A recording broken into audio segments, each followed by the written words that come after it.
जी, प्यार से कहना धन्यकार जी। और जब ये एक बार देख लेते हैं, वो हर समय के लिए फिर हर नज़र ही आता है, हर तरफ नज़र आता है।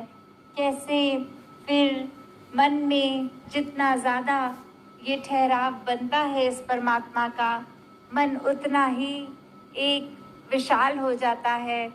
जिस तरह ये निराकार की कोई सीमा नहीं है, मन भी फिर उसी तरह विशाल होके एक चीज़ों को माइक्रोस्कोपिकली नहीं, एक पारदर्शी होके देखता है कि कैसे हर चीज़ एक इंडिविजुअल यूनिट की तरह नहीं, एक टोटैलिटी में एक ब्रॉडर विजन से देखा जाए, तो मन फिर हर एक को एक्सेप्ट करता है। छोटी छोटी चीज़ें किसी की तंग नहीं करती।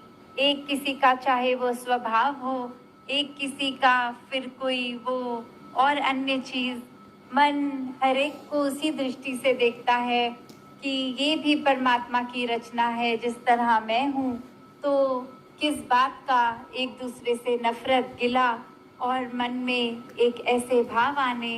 हर किसी में जिस तरह हमारे अंदर ये परमात्मा है, हर एक में है, ये आत्मा इसी परमात्मा का अंश सभी में है।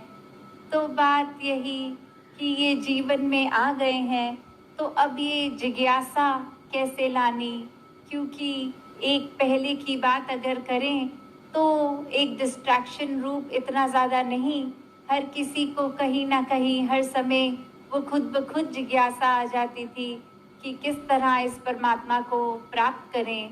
और अब इतनी डिस्ट्रैक्शंस, ये माया रूप संसार का इतना हावी, तो अक्सर इस शरीर में आके ये आत्मा भी कंफ्यूज्ड कि शायद काम ही ये है कि छोटी उम्र में खेलना कूदना पढ़ना, फिर घर बार चलाना, काम करना, और फिर वृद्ध अवस्था में एक शरीर जिस तरह भी हो ना हो, कैसे एक जीवन की बस यात्रा, यही काम कि बस यही करने आए हैं। पर वो आत्मा की भूख, एक भटकन जो होती है, वो इस ब्रह्म ज्ञान द्वारा ही, एक जो अक्सर कोई भी हम धार्मिक ग्रंथ खोल लें, उसमें मोक्ष और मुक्ति की बात है कि जो जीते जी इस परमात्मा को प्राप्त कर लेता है, इसको देख लेता है, इसको दिल में बसा लेता है, वो जीते जी ही मुक्त है। फिर उसको वो इंतज़ार नहीं करना कि कब सांसें बंद होंगी, ये शरीर काम करना बंद कर देगा और तब ही मुक्ति होगी।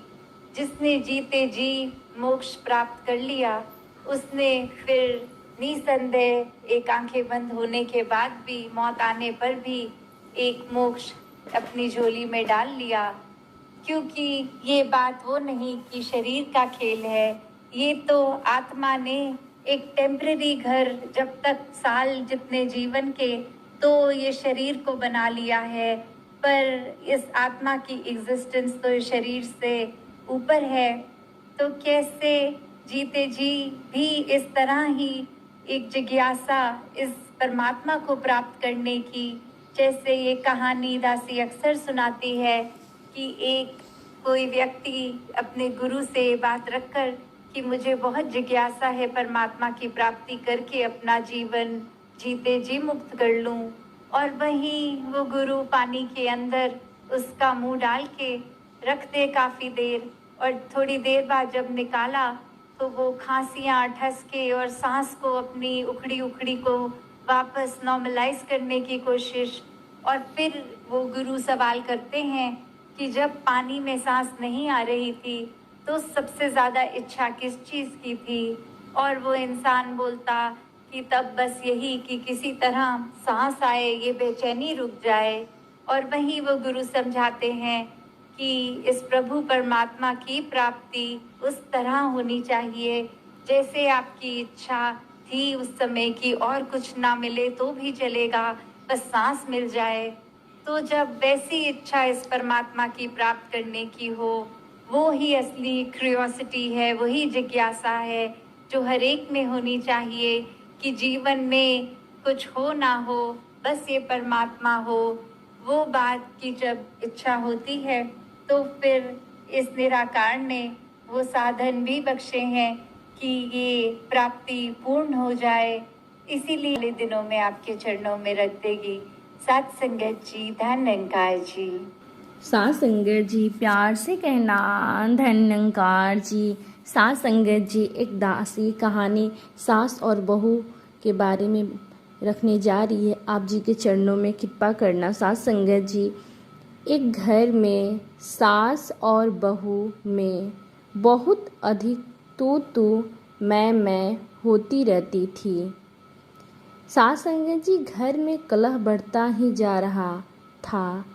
यदि सास दो बात कहती तो बहू भी आगे से चार सुना देती, जिस कारण घर का वातावरण ही बिगड़ जाता। उस घर के सभी लोग निराश रहने लगे। किसी का भी मन काम में न लगता। सास संगत जी, घर में नुकसान होने लगा। सभी का ध्यान एक दूसरे के अवगुणों पर ही लगा रहता। गुण दिखाई देने तो जैसे बंद ही हो गए। सास संगत जी, दोनों सास बहू की लड़ाई की चपेट में सारा ही परिवार आ गया। एक दिन बहू दुख होकर एक ज्ञानी महात्मा के पास गई। सास संगत जी, उन्होंने सारी बात से अवगत कराया कि किस प्रकार उसकी सास के साथ नहीं पटती। महात्मा बहुत समझदार थे। उन्होंने बहू को एक तावीज में एक कागज़ डालकर दे दिया और उसे कहा कि जब तुम्हारी सास तुमसे कुछ कहे तो तुम बिना कुछ कहे इस तवीज को मुंह में डाल लेना और काम में लगी रहना। जितना वह बोले तुम उतना ही इससे दबाते रहना। जल्द ही वह तुम्हारे वश में आ जाएगी।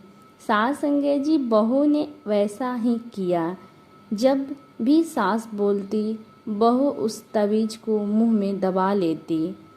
सास सोचने लगी कि मैं इसे इतना कुछ कहती हूँ, परंतु यह तो कोई उत्तर ही नहीं देती। वह अकेली इतने दिनों तक कितना बोलती। धीरे धीरे झगड़ा कम होने लगा। एक महीना तक घर का वातावरण बिल्कुल शुद्ध हो गया। सास संगत जी, फिर बहू ने सोचा कि क्यों ना महात्मा जी का धन्यवाद करने जाऊं, जिनकी कृपा से हम सुखी हुए।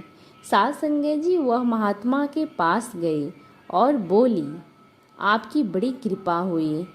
इस तवीज के कारण मेरी सास ने बिल्कुल बोलना बंद कर दिया है। महात्मा ने हंसकर कहा, बेटी, यह तावीज का कमाल नहीं है, बल्कि तुम्हारे चुप रहने का फल है।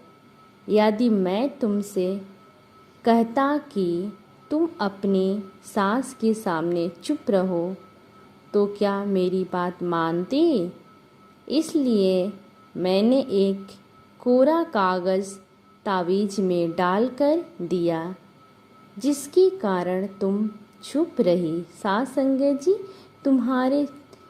तुम्हें चुप देखकर तुम्हारी सास ने भी बोलना बंद कर दिया, जिसका परिणाम तुम्हारे सामने है। सास संगत जी, अब बात बहू की समझ में आ चुकी थी।